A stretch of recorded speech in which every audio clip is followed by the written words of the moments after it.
শিক্ষাই হ'ল প্ৰধান অংগ।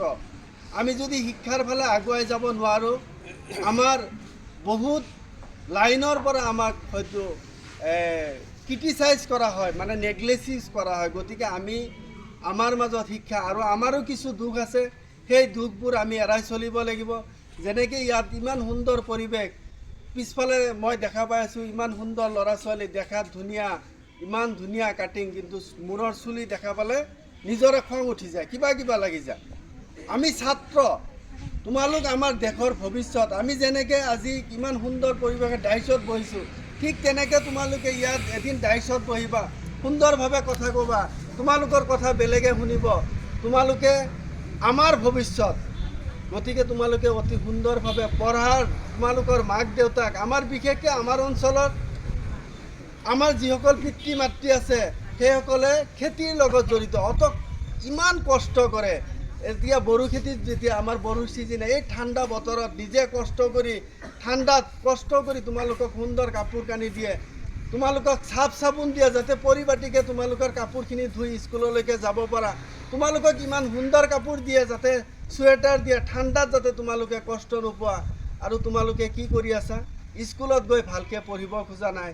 তোমালোকে ঘৰত আহি ভালকৈ ছাৰসকলে যিখিনি তোমালোকক পঢ়াৰ কাৰণে যিখিনি নোটছ দিয়ে, পঢ়াৰ কাৰণে যিখিনি কৰ্ম দিয়ে, সেইখিনি তোমালোকে কৰিব নোখোজা। তোমালোকৰ সেই মাক দেউতাকৰ ফালে চিন্তা কৰিবা, যিসকল মাক দেউতাকে ইমান কষ্ট ত্যাগ স্বীকাৰ কৰি ঠাণ্ডাত কষ্ট কৰি তোমালোকৰ কাৰণে, কাপোৰৰ কাৰণে, মাথাৰ চুলিৰ তেল দিব পৰ্যন্ত, জোতা চেণ্ডেল মোজা নানান ধৰণৰ, তোমালোকে কিমান সুন্দৰভাৱে যাতে তোমালোকে সেই অনুষ্ঠানখন, এখন অনুষ্ঠানত যাই পঢ়িব পাৰা, তাৰ কাৰণে আপ্ৰাণ চেষ্টা কৰে।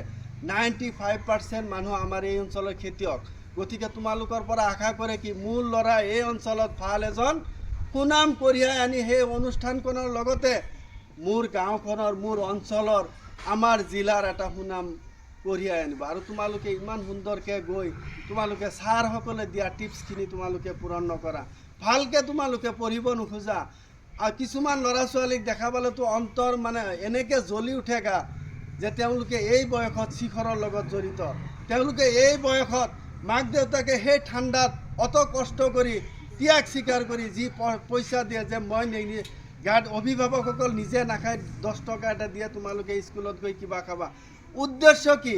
যে উদ্দেশ্য হ'ল যে মোৰ ল'ৰাটো যায় অলপ সময়, যিখিনি জিৰণি সময় পাব, সেই সময়খিনিত 10 টকা এটা দি কিবা অলপ খাই আকৌ যাতে ভালকৈ পঢ়িব খোজে।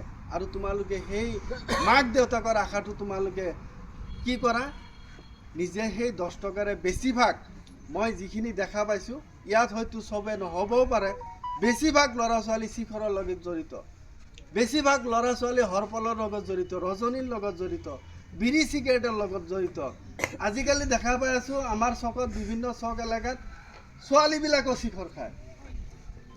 গতিকে তোমালোক আমাৰ ভৱিষ্যত, আমাৰ অঞ্চলৰ ভৱিষ্যত। তোমালোক ইয়াত হয়তো অভয় পুখুৰী, ৰাজা পুখুৰী, বৃহৎ এলেকাৰ ছাত্ৰ ছাত্ৰী ইয়াত আহিছা, সেই সুযোগতে তোমালোকক মোৰ তৰফৰ পৰা মই অনুৰোধ জনাইছোঁ, তোমালোকৰ মাক দেউতাকৰ ফালে চাবা। তেখেতসকল ইমান কষ্ট কৰি তোমালোকক অনুষ্ঠানলৈকে পঠাই দিয়ে। গতিকে তোমালোক সেই মাক দেউতাকৰ ফালে চাই, শিক্ষক শিক্ষয়িত্ৰীসকলৰ ফালে চাই তোমালোকে নিজে ভাল মানুহ হৈ আদৰ্শৱান এজন ব্যক্তি হ'বা বুলি আশা ৰাখিছোঁ।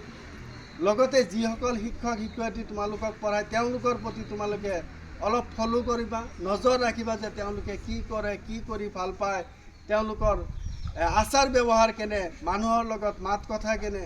গতিকে মই সকলোকে এই চকতে হুজুৰ আমাৰ এই অঞ্চলৰ এজন এই অনুষ্ঠানৰ পৰা এজন IAS অফিচাৰ হ'ব বুলি, IPS অফিচাৰ হ'ব বুলি, ACS অফিচাৰ হ'ব বুলি আশা ৰাখিছোঁ। ভাল শিক্ষক শিক্ষয়িত্ৰী হ'ব বুলি আশা ৰাখি আজি এই অনুষ্ঠানখন, গম্ভীৰ্যপূৰ্ণ অনুষ্ঠানখনত যিসকল ব্যক্তি ইয়াত উপস্থিত আছে, সকলোকে মোৰ অন্তৰৰ পৰা তেখেতসকলক শ্ৰদ্ধা জ্ঞাপন কৰি, মুছেফ ছাৰৰ কাৰণে অনাগত দিনত তেখেতে যিখিনি কৰি থৈ গ'ল, তাৰ বাবে শ্ৰদ্ধা জ্ঞাপন কৰি মোৰ এই ক্ষুদ্ৰ বক্তব্য এইখিনিতে সমাপ্ত কৰিছোঁ।